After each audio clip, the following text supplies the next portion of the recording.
everyone, welcome to Chapter 6.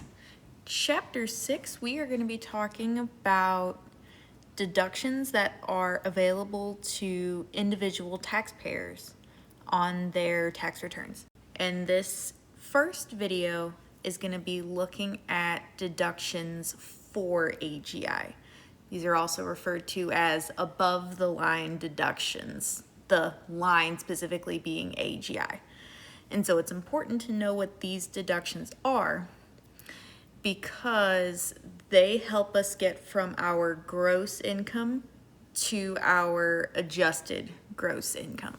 And so as we go throughout the slides in this video, something that I want you guys to keep in mind is whenever we talk about these deductions for AGI, we are going to have three broad categories of deductions that we're going to look at. And those categories are items that are directly related to business activities, items that are indirectly related to business activities, and then items that subsidize specific activities. So let's start with the items that are directly related to business activities.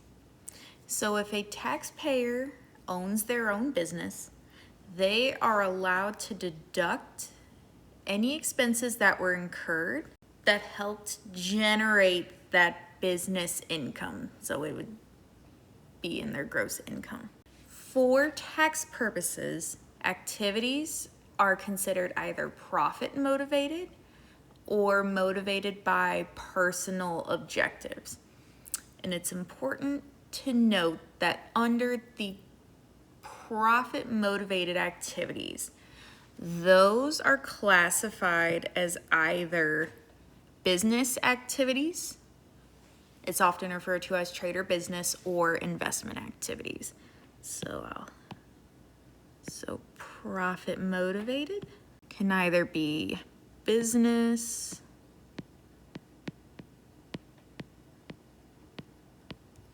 or investment. And it's important to make that distinction so you know which forms need to be used. So if something is a trade or business activity, that is usually something that requires a relatively high involvement or effort from the taxpayer, whereas investment activities do not. So trade or business, help if that looked more like an N. Okay, business. So that equals high involvement.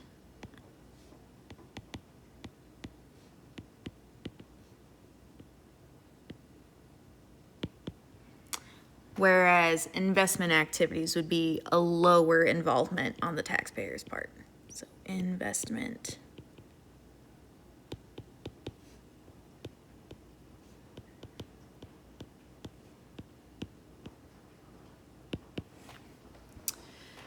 And it is also helpful to keep in mind that investment activities typically involve investing in property for appreciation or for income payments. So that just kind of helps further distinguish between the two. So whenever we are looking at our trade or business expenses, those expenses must be connected to the business activity, or another way to think about it is what expenses are ordinary and necessary for the activity. So are these expenses that you're incurring appropriate and helpful for turning a profit? And it's also important to keep in mind that these expenses have to be reasonable in amount, so they cannot be extravagant. So an example of that could be meals expense, for example. I believe for the Schedule C rules, meals, you can only deduct half of those expenses. And so that expense could be something that the IRS might potentially audit because, like, oh, if you're taking out clients on very luxurious, very fancy meals when that's not necessarily required for your industry, that could be a flag to the IRS to make them say, hey, we need to take a look at this. Is this actually reasonable for this business? And so any expenses for a trade or business activity, those are claimed on the Schedule C. And it's also important to note that revenues from that same business are also reported on that same Schedule C.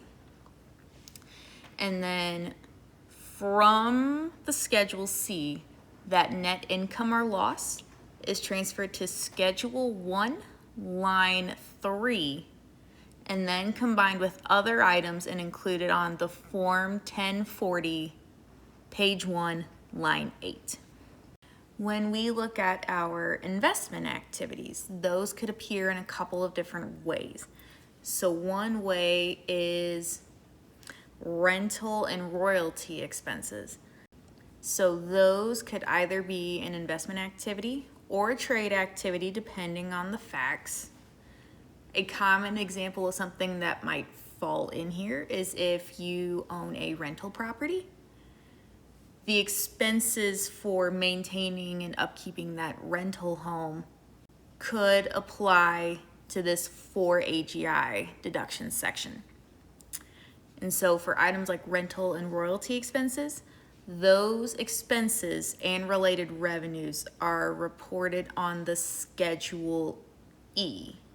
And then subsequently, the net income or loss from that Schedule E is transferred to Schedule 1, line 5, and then combined with other items and included on Form 1040, page 1, line 8.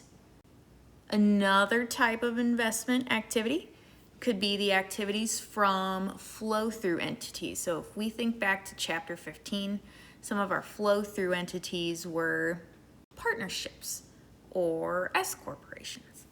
And so expenses and losses incurred by those flow-through entities will pass on through to their owners. And then those amounts are also reported on a Schedule E.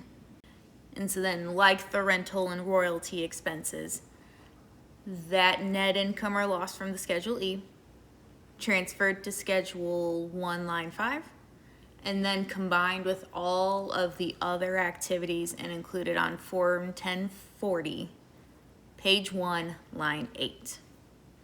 The last two deductions that we will talk about in this video that are directly related to business activities include losses and the excess business loss limitation. So for losses, whenever a taxpayer is disposing or getting rid of a trade or business asset and that disposal is at a loss, the taxpayer is allowed to deduct that loss for AGI. Losses from investment assets, or they're also referred to as capital assets, they are offset against any capital gains. If capital losses exceed capital gains, then that is called a net capital loss. And if a taxpayer has a net capital loss, that net capital loss is deducted for AGI, but it is limited to $3,000. Limited to $3,000. And then any losses in excess of that $3,000 limit are carried forward indefinitely to subsequent or future years. For the excess business loss limitation, taxpayers are not allowed to deduct an excess business loss. So what this excess business loss limitation does is it provides a threshold for how much of an excess business loss a taxpayer can deduct. So for 2025, the limit is $626,000 for taxpayers married filing jointly. And then other taxpayers, that limit is $313,000.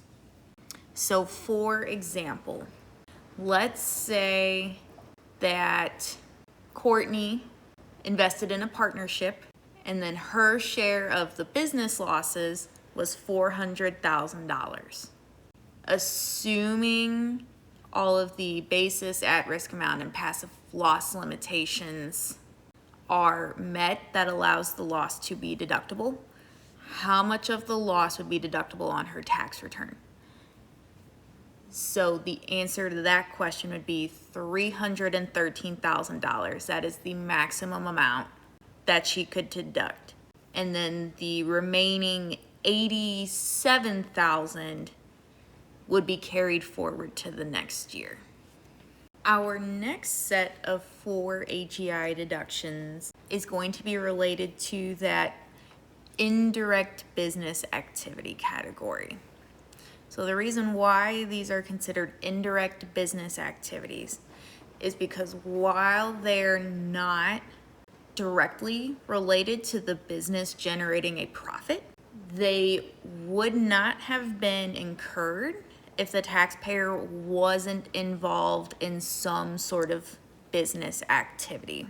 And so the ones that we will cover here will be the health insurance deduction by self-employed taxpayers, the self-employment tax deduction, deductions for individual retirement accounts, deductions for health savings accounts, and the penalty for early withdrawal of savings. So for the health insurance deduction, this deduction exists to provide equity with employees who receive health insurance as a qualified fringe benefit. And it is intended to help self-employed taxpayers who must pay for their own insurance premiums. So under this deduction, self-employed taxpayers can claim personal health insurance premiums for themselves, their spouse, their dependents, and their children under the age of 27, but only to the extent of the self-employment income derived from that specific trade or business. For the self-employment tax deduction, if we compare employers versus self-employed, so employers get to deduct the Social Security and Medicare taxes that they pay on their employees' salaries. Self-employed individuals, since they are the ones running the show, they are required to pay self-employment tax in lieu of Social Security tax. And what this self-employment tax is it represents the employees and the employer's share of Social Security and Medicare taxes. And that happens because that self-employed individual, they're the owner, but then they're also an employee too. And so this self-employment tax deduction, what it allows the taxpayer to do is it allows them to deduct the employer's portion of the self-employment tax that they pay to kind of put them on an equal playing field, because employers get to deduct their portion of Social Security tax. For deductions to individual retirement accounts, these are for contributions to traditional IRAs, individual retirement accounts, and the deduction amount depends on a number of factors such as filing status, modified AGI, whether or not the taxpayer is actively participating in an employer-sponsored retirement plan. And some key things to note about this are that distributions from traditional IRAs are taxed as ordinary income, and any early distributions, so they consider that as before age 59 and a half, are also subject to a 10% penalty. Along with that, non-deductible contributions can be made, and when those are distributed, the taxpayer is taxed on the earnings generated by the non-deductible contributions, but not on the actual non-deductible contributions themselves. For the deductions for health savings accounts, those are designed for individuals that are covered by a high deductible health plan with no other health coverage. And so what an HSA is, or a health savings account is, it allows the taxpayer to set aside amounts for qualified medical and dental expenses for the taxpayer, their spouse, and their dependents. For 2025, the taxpayer's high deductible health plan must have a minimum annual deductible of $1,650 for self-only coverage. It's $3,300 for family coverage. And their maximum annual deductible and other out-of-pocket expenses cannot exceed $8,300 for self-only coverage. For family coverage, it's $16,600. For 2025, individual taxpayers can contribute up to $4,300 for self-only coverage. For a family, it would be $8,550. And those contributions can be deducted for AGI. Additionally, any individual that is 55 or older at the end of the tax year may contribute and deduct an additional $1,000 annually. Distributions from HSAs are tax-free if they pay for qualified medical expenses of the taxpayer, spouse, and dependents. Otherwise, any distributions are taxed as ordinary income and are subject to an additional 20% tax unless the taxpayer is disabled, 65 or older, or deceased. Then the last type of for AGI deduction in this category is the penalty for early withdrawal of savings. And essentially what this deduction will do is it reduces the taxpayer's net interest income to the amount that they actually received when they had that early withdrawal. All right, our last category of deductions for AGI are deductions that subsidize certain activities. So the first one we have is related to alimony payments. So if you think back to our gross income chapter very briefly, we talked about how if a divorce or separation agreement was executed before 2019, then whoever is receiving that income or that alimony payment as income, they have to report it as gross income. Additionally, whoever is paying that alimony payment is allowed to take a deduction for AGI. So the important piece to keep in mind here about whether or not you have to do something with an alimony payment in regards to whether you get to deduct it for AGI is you want to pay attention to the date of that agreement. So if it was before 2019, we'll have to look at it a little closer and figure out what that number is that we can deduct for AGI. If the agreement was 2019 or later, that is not deductible. The other type that we have are contributions to qualified retirement accounts. And those are allowed to be deductible for AGI to encourage taxpayers to save and invest for their future. And then the last one we'll talk about is the deduction for interest on qualified education loans. So taxpayers are allowed to deduct the interest on their education loans because the government wants to encourage taxpayers to pursue higher education and go to school. As we're all in college and you guys are watching this, there are benefits from going to school. So for the deduction for interest on qualified education loans, up to $2,500 of interest on education loans is deductible for AGI. That interest deduction is phased out for taxpayers with AGI exceeding $85,000 or $170,000 if you're filing jointly. And then the deduction is eliminated for taxpayers with AGI exceeding $100,000 or $200,000 married filing jointly.